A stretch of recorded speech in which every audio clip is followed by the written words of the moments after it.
Good morning students, Roma Khare here again. Welcome back to my channel. कल का question कैसा लगा आप कमेंट करके ज़रूर बताइए। आई होप आपने ज़रूर लर्न किया होगा। कल हमने पढ़ा था कि कैसे हमारे देश में नॉन कोऑपरेशन मूवमेंट 3 अलग अलग लोकेशन पर किस किस तरह से स्प्रेड हुआ और लोगों ने उस नॉन कोऑपरेशन मूवमेंट को कैसे एक्सेप्ट किया। लोगों के मन में नॉन कोऑपरेशन मूवमेंट के बारे में किस तरह का कॉन्सेप्ट था और किस तरह से जो नॉन कोऑपरेशन मूवमेंट है उसको सक्सेस मिली। नेक्स्ट हम पढ़ने वाले हैं स्वराज पार्टी के बारे में। स्वराज पार्टी का एक क्वेश्चन काफ़ी इंपॉर्टेंट है, आता है अक्सर कि स्वराज पार्टी पर एक शॉर्ट नोट लिखिए। So let's go head. After the suspension of the non cooperation movement in 1922, non cooperation movement 1922 यानी 2 साल के बाद नॉन कोऑपरेशन मूवमेंट सस्पेंड हो गया था, वापस ले लिया गया था। There were 2 groups in the Congress. यहाँ पर कांग्रेस 2 दलों में बढ़ चुकी थी। 2 ग्रुप्स थे कांग्रेस के जो डिवाइड हो गए थे। Some leaders were tired of mass struggles and wanted to participate in the council elections. अब कांग्रेस के जो लीडर्स थे उसमें कुछ लीडर्स ऐसे थे जो थक चुके थे। उनका कहना था कि अब हम ना इतना स्ट्रगल नहीं कर सकते, हमें कुछ हासिल नहीं हो रहा। अब एक काम करते हैं, हम लोग ना गवर्नमेंट का ही पार्ट बनने की कोशिश करते हैं। तो हम किसी तरह से ना इलेक्शन में पार्टिसिपेट करें। इलेक्शन में पार्टिसिपेट करेंगे तो गवर्नमेंट का एक हिस्सा हमारे हाथ होगा और वहाँ हम अपनी कंट्री के लिए कुछ कर सकते हैं। ये सोचकर लोगों ने, जो उनके लीडर्स थे, उन्होंने सोचा कि अब ज़रूरत है कुछ और करने की, यानी कि इलेक्शन में पार्टिसिपेट करने की।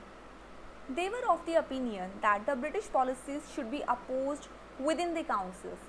तो उनका कहना था कि जो ब्रिटिश गवर्नमेंट रूल बनाती है ना, सरकार जो रूल्स बनाती है उसके रूल्स को अगर हमें अपोजिट होना है, हमें अपोज करना है यानी विरोध करना है, तो ज़रूरी है कि हम भी उनके सामने काउंसिल में बैठकर उनको अपोज करें।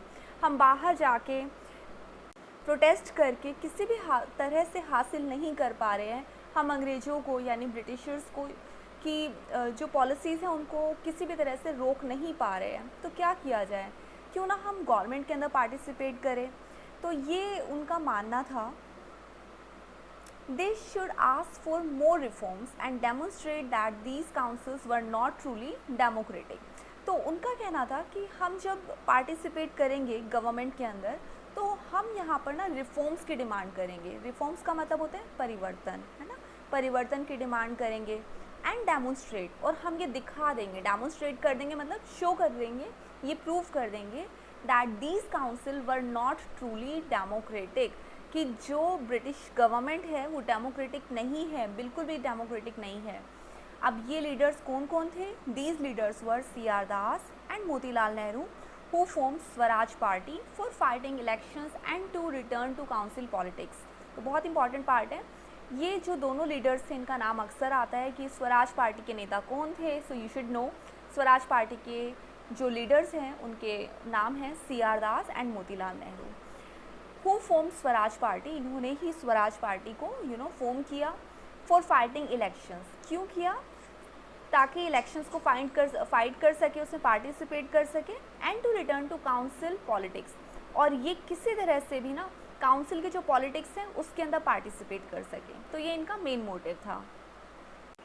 Next comes the other group was led by younger elements like Jawaharlal Nehru and Subhash Chandra Bose.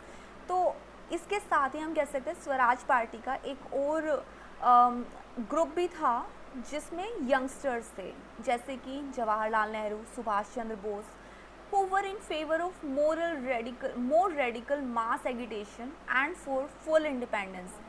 ये लोग वो लोग थे जो नहीं चाहते थे। इस ग्रुप के लोगों का मानना था कि जो अंग्रेज़ है ना वो इस तरह से तो मानेंगे नहीं, अगर हम उनसे बार बार ऑटोनॉमी की डिमांड करते रहेंगे तो वो नहीं मानेंगे, तो हम कुछ अलग ट्राई करते हैं। इनके विचार जो थे वो काफ़ी हद तक एग्रेसिव थे इन लोगों में, क्योंकि यंगस्टर्स थे तो they had aggression, inbuilt aggression था। तो ये कहते थे कि ना हम सब लोगों को ना एक मास एगिटेशन करना चाहिए जिसमें सभी लोग एक साथ मिलकर पार्टिसिपेट करें।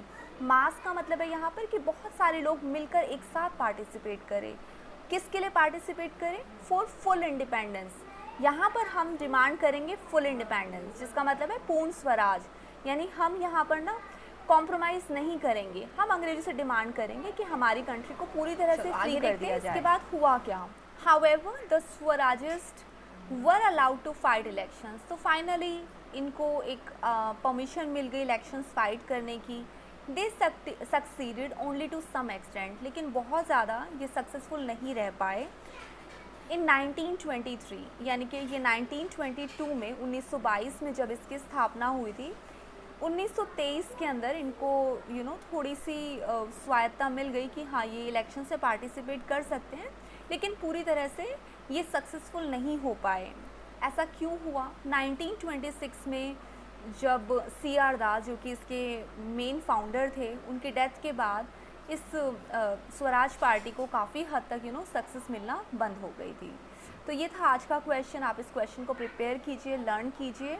बहुत छोटी सी स्टोरी है. आई नो कि ये कॉन्सेप्ट ऐसे याद करना बहुत आसान है, यानी रोज़ाना अगर आप 1 या 2 टॉपिक याद करेंगे तो चैप्टर जल्दी कवर हो जाएगा. अगर आप ये सोचिए कि पूरा चैप्टर आप एक ही दिन में या 15 मिनट में बैठ के याद कर लेंगे, तो it is not going to help you. Everyday थोड़ा थोड़ा याद कीजिए और उससे रिलेटेड क्वेश्चंस आप लिख कर देखिए. This will certainly help you in writing very long questions, और आप आंसर कर पाएंगे छोटे छोटे कॉन्सेप्ट्स का भी. तो I will come back tomorrow with a new question.